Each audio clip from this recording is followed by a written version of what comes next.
మనము ఈరోజు వాసన గురించి తెలుసుకుందాంలో భాగంగా కాలాలు కాలాలు కాలాలు అంటే సమయాన్ని తెలిపేటివి.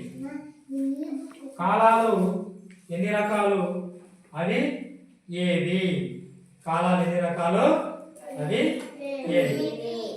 కాలాలు మూడు రకాలు. కాలాలు ఎన్ని రకాలు? అవి ఒకటి భూతకాలం, రెండు వర్తమాన కాలం, మూడు భవిష్యత్ కాలం. మరి భూతకాలం అంటే ఏంటో చూద్దాం. జరిగిపోయిన పనిని గురించి తెలిపే దానిని భూతకాలం అంటారు.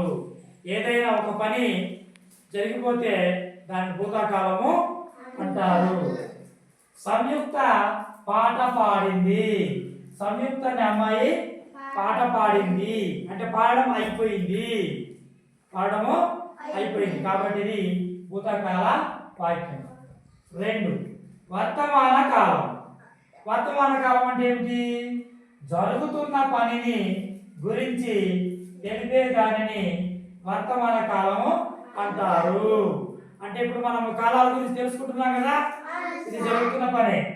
ఉదాహరణకి ఇక్బాల్ బంతి ఆట ఆడుతున్నాడు. ఇక్బాల్ అనే అబ్బాయి బంతి ఆట ఆడుతున్నాడు. ఇప్పుడు ఆడుతున్నాడు కాబట్టి ఇప్పుడు జరుగుతుంది. ఇలా జరుగుతున్న పనిని ఏమంటున్నాము? వర్తమాన కాలం అంటున్నాం. అట్లాగే మూడు భవిష్యత్ కాలం.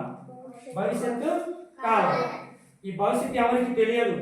జరుగుతుందో తెలియదు, జరగదు కూడా తెలియదు.